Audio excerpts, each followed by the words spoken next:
a lot of people on that show relapsed.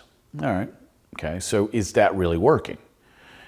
And they say now, if you look at it, I used to be involved with just about every organization, excuse me, that has something to do with either psych disorder, an addiction, or any type of mental illness, so to speak, in the city of Atlanta. So I was in all the groups, and I got to see across the board people from all spectrums of life that had a form of mental illness or addiction, or both. And the relapse rate was probably 85%. All right, so is that working? Is the humanistic way to handle this working?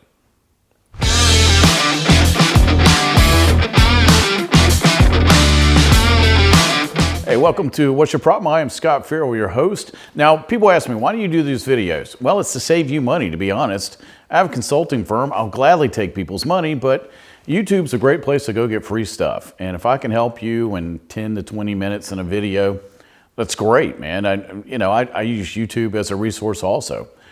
So that's why I do this. So today's topic is how to stop an addict from being an addict. All right, so let's look at this. We're going to break it down. Can you stop an addict? Can you stop someone else from being an addict of something? The answer is no. They have to do it. Now, let's go over what addictions are. Because a lot of people, when you say addict or addiction, what comes to mind? Well, it's either porn, it's either alcohol or drugs. Oh, there's more addictions than just those three. Okay, let's think about reality TV. Addiction to drama. What's the first thing that comes up? Housewife shows, right? There's one, it seems like, in every city now. Then we have hoarders. Now we're addicted to hoarding things. We're addicted to anger. We have shows on anger. Go back to the Housewife show. All they do is fight and fuss and scream at each other, right? Or plot against each other. That's an addiction. Strife is an addiction. What else do I have written on here? Shopping. Shopping is an addiction. Then I look at a documentary on Jermaine Jackson. He wears an outfit one time and doesn't wear it again. Man, that can get expensive. I'm a normal dude, so I wear stuff all the time, and I have things that I've had for 20 years. But an addiction is something that interferes with what would be termed as daily life. Now, you can look up Jung, you can look up Piaget, any of the guys that you want to look up, Skinner, all the behavioral guys, and they'll list what's going on, Maslow, etc. But what's it really? If in layman's term, it's just something that interferes with your daily life that has an intensity and duration. All right, so if it's something you've done over a period of time and its intensity either goes up or interferes with daily life, then you've got an addiction. Some people are addicted to people. Some people are addicted to sunshine and sunbathing. How many people die from skin cancer every year because they feel like they have to have a continuous tan? Me, I'm Irish. I gave that up a long time ago, man. I get underneath the umbrella with a long sleeve shirt on and hope I don't burn still. All right, so that's not my addiction. Some people are addicted to love. Ask Robert Palmer about that one. But it is true. I'm addicted to the endorphin rush of being in a relationship and being in love, but I don't really want to follow through with it. So that's an addiction. Now, the key is we run across people all the time, and I say we, you and I, across people all the time that are addicted to something. Man, just go to the grocery store. You can just pick out people that have issues, right? I do that for fun when I go to the grocery store. And that's how I write my books and come up with material for my shows and my sermons. But the addict, so let's go back to the addict. So we want someone to stop being addicted to whatever the term is. They have to do it. We can't. Man, there's a show now that's called Intervention, and where they basically surprise someone who's got an addiction with a counselor or a psychologist or psychiatrist, and they have family members or friends, and then that person normally gets really angry and storms out of the room.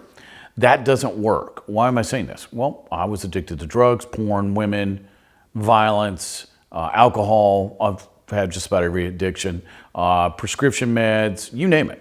Now, this is years ago, but I understand the addict's way of thinking or what's happened. So let's break this down. How did I get addicted? All right, so God made my body to form a certain way or perform a certain way, right? So anything that I add from the external is going to change the way my biochemistry works, right? So let's say I've decided to start drinking copious amounts of alcohol. I am now changing the way my body functions. Now that I've changed the way my body functions, I have to have that external substance. If I do not have it, I start to feel differently through my biochemistry. I have symptoms, so to speak. For mine, it was nausea, headaches, the shakes, DTs, as people would call those, or withdrawal of some sort. Then I get more alcohol and I'm okay, and I feel soothed and I'm ready to go. But we have to look at this. Did God design your body to function that way, or have you changed the biochemistry? Well, you changed it. Since you changed it, who is it up to change it back? It's up to you. So when we look at addicts or addicted personalities or who's addicted to something, we have to sit and look at the person and go, when are they going to stop doing this to themselves? When they want to, when they've had enough, when they're fed up, when they've realized that they've destroyed not only their lives, but the one of their spouses, their kids, their family members, their friends. They've gone through numerous careers, whatever it is. And right now, it seems vogue to write your life story on how addicted you were to something. There's been like a flood of rock star books that have come out on all their addictions. We have a movie about mine, and we'll have some more material coming out about what I went through. But to stop an addiction, you have to decide, enough, I don't want to do this anymore. Now then we have to look at, to stop this addiction, we can look at it two ways. Normally from a behavioral standpoint, because my mentor had a Piagetian way of handling things, right? So everything was through cognitive behavior, everything was through patterns or developmental stages. So that's how I was schooled in behavior. So now we have to look and say, humanist viewpoint or Christian viewpoint, all right, from a humanist standpoint. Let's look at that one first, because there's numerous TV shows about it, like Dr. Drew, Intervention, Celebrity Rehab, probably 5 or 6 more. Do they work? Well, I haven't seen a whole lot of success in any of these shows. Kaniki, one of my favorite characters from Greece, Conway, died of a drug overdose. He'd gone through one of these shows. So from a humanist standpoint, we will go to a group, we'll talk through a situation, we'll talk to other addicts, because let's say Celebrity Rehab is probably the easiest one I can remember. So you got all these celebrities around, they've all gone through different things in their lives, they all come from different backgrounds, they've gone through a lot of times horrific things prior to the addiction, and now the addiction has destroyed everything, right? And they've lost their careers. What are their options right now from just a human standpoint? Okay, they can gut it out. Hopefully they'll get some IVs, biochemistry, whatever, introduced from a medical standpoint, and they can talk it out. That's what I've seen on TV. I'm just going on TV right now because I don't want to inundate you with Psych 101 stuff. Has it worked? Well, for some guys it has. There's one guy that's got an amazing record with rock stars in addiction. And again, it's talk therapy. Sometimes it's IVs. I know there's a place in the Palisades that does all medical treatment, and then they rely on themselves or their support group or AA or NA to facilitate for them once they leave the facility. And I've been to AA and NA. I still have my NA chip. I've always kept it. But is it working long term?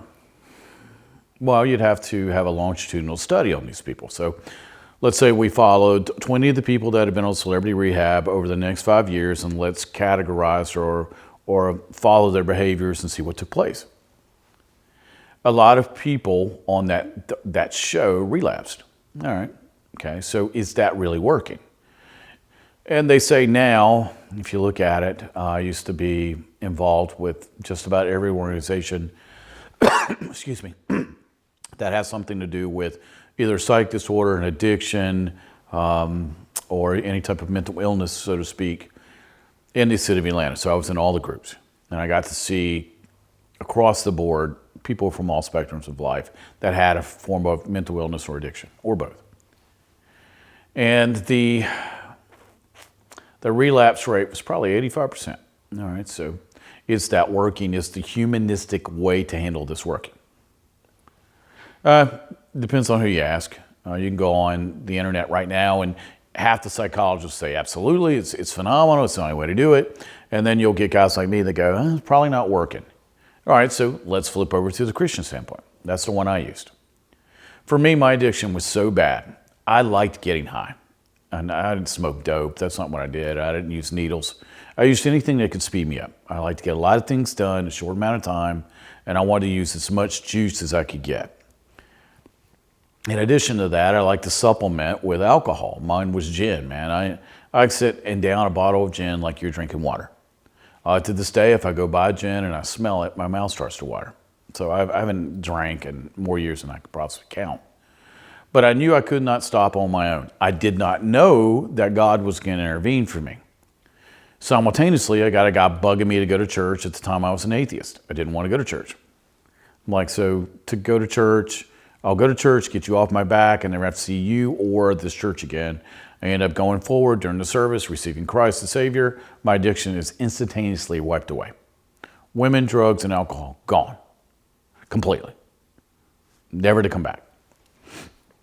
Did that work? For me, absolutely. Now, I know a lot of guys that have been completely delivered, and ladies, from their addictions through Christ. Me being a pastor, I can speak to this one. We've seen way more success through Jesus. Now, once you get that, you still got to fix your biochemistry.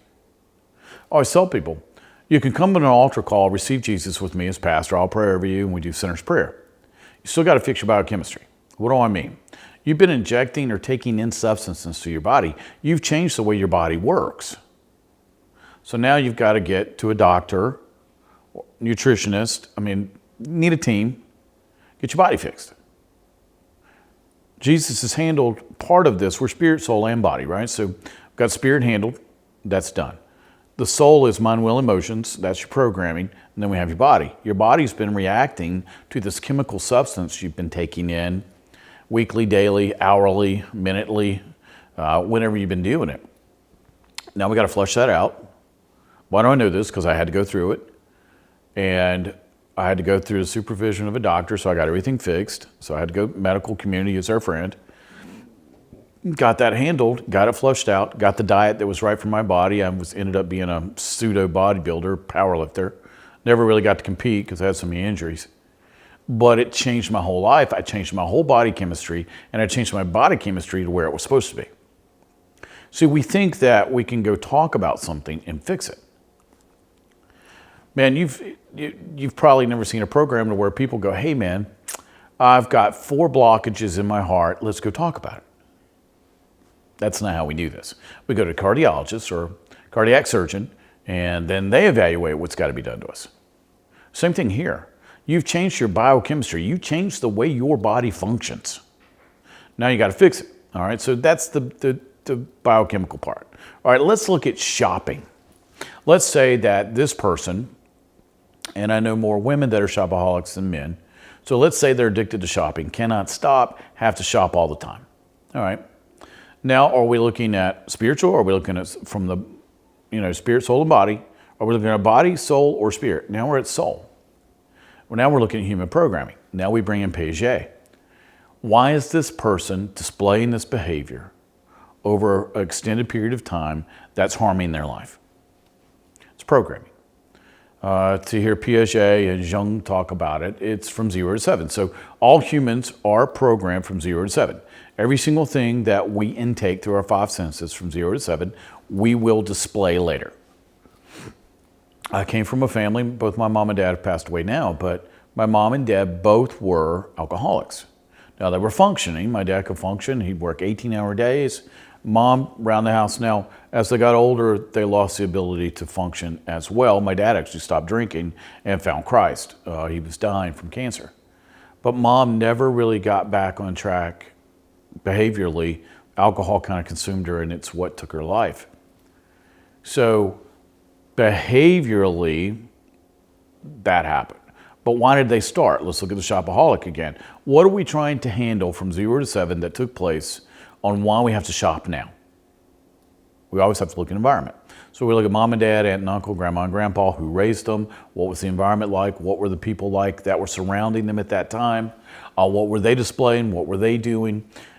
Kids pick up, so if you look at Piaget, kids will be involved in their learning. So whatever's within their environment, they will pick up and start to display, right? How do I know this? I was watching a ball game one time with my 2-year-old niece, who's now in mid to late 30s, and I let something slip. So she runs in the kitchen and says it directly to my sister-in-law. And then I hear my name yelled extremely loud, and then I have to go and justify why I said it. All right, so there's no justification for a 2-year-old saying what I just said. She was displaying a behavior that she heard her uncle say during a ball game, right? This was, 30 plus years ago. So we will display behaviors, or we will display behaviors based on 0 to 7. I know I'm giving a behavioral class here, but I want you to understand. So whether it's shopping, whether it's porn, whether it's alcohol, whether it's strife, whether it's anger, whether it's just addiction to whatever, it's rooted in 0 to 7. It's also rooted in biochemistry. It's also rooted in, let's go back to the Christian model. If you don't know who you are, where you're going, or why you're supposed to be here, what your overall reason for being here is, are you going to turn to things that help ease the pain of not knowing who you are? Well, of course you are. What do you think I was doing? I'm on the autism spectrum. So, of course, I turned to something that helped ease my social awkwardness. I'm not very good with people still in a crowd to this day. So I was trying to dull the pain, also my home life, everything. I was molested by a lady and a male. So I had a lot to handle. So I was using something, an external source, to combat when all I really needed to do was figure out why I was here, what I was supposed to do, why God created me, have a relationship with my Creator and my Savior, and then be able to take that and then display that out into the community. I didn't know that at the time. I was an atheist. I didn't believe anything was real. I thought Jesus was the Easter Bunny. And I made endlessly fun of people that believed in Christ. So now that we've gone over all of this, when you look at an addict, it's not a one-size-fits-all, because once I got saved, I still had to fix my biochemistry. Now, he took away the desire, but I was still hurting. I was in pain. I had to get that fixed. But if you're just trying to do a humanistic way of handling an addiction, you're only going to have you as a solution. That's kind of frightening. Who got you into this? You. Who screwed up their whole life? You. Who's still making stupid decisions? Oh, you. So if you're the problem, can you also be the solution? No, it's an impossibility, right? So for me, I was the problem. I messed up everything. Oh my goodness. How many people still don't speak to me to this day? And that was from the 80s. But then I realized that if Jesus is the solution, he can also give me the path and give me the reason. He can put me where I'm supposed to be. And now I'm on track to where I'm supposed to be. It's that simple. So no, you cannot fix an addict. No, you cannot. Stop trying. You can't change anybody. People ask me all the time, can I change my husband or wife? And the answer is no, unless you're changing their clothes for them, or you're getting divorced, and that's how you change them. But you can't change their personality or their behavior. They've got to do it. All right, so understand, you cannot stop an addict from doing anything. The addict has to want it. Frustrating? Absolutely. It's very difficult to watch somebody destroy his or her life or die from the choices they've made, but you don't have any choice. Now, what can you do? From the external, you can pray. I mean, stick the Holy Spirit on him, stick the angels on him. That works. How many people have I seen prayed into sobriety, or not shopping anymore, or off porn, or off being angry all the time, or starting fights with people, or gossiping at church or around the office? I've seen all these things change in multiple people's lives. But we from the external have to commit to praying for these people. Yes, intercessory prayer works. Go back to Luke 11 in the Bible. Talks about God being, we can go as friend, as intercessor, and say, hey, I want this handled here. That we can do. I teach a course on intercessory prayer. So that's a quick synopsis of what's going on. Now, naturally, you can go on YouTube, you can go on the internet, you can open books at libraries and look up all this stuff. I did a quick summation of, if you're struggling with somebody who's an addict, or you're the addict yourself, got to make a decision. Do I or do I not want to change? And do I or do I not want to go forward in life? Right now, the suicide rate's up exponentially. Why? People have no hope, no reason to be here, don't know why they're here, don't understand there was a creator, they are a created being, And so they've turned to other things to try to stop the pain. And now they've realized there's no way to stop it, so they're going to stop it themselves, right? All right, so hopefully this helped. You can go by our website, wyppodcast.com. If you have any questions for me, send them to me. Maybe I've got a topic I haven't handled and it's something you want to see. Questions at wyppodcast.com. Also, hit that subscribe button down there. And if you know somebody that's an addict, or a lot of times we know somebody that's connected to an addict, give them this video. Maybe it'll help them. Because why am I making these videos? To help people. Yeah, I gladly charge people by the hour if they want to come see me, but for my consulting business. But my goal is in the 20 minutes we're together to be able to help you from a free standpoint and get you going on the right direction. All right, I am Scot Ferrell. Thanks so much for stopping by today. Hopefully this helped. Hopefully this will start a conversation with either yourself or somebody you know, or somebody you know that knows somebody down the road, and you get this video in their hands. All right, I'll see you next time. Take care.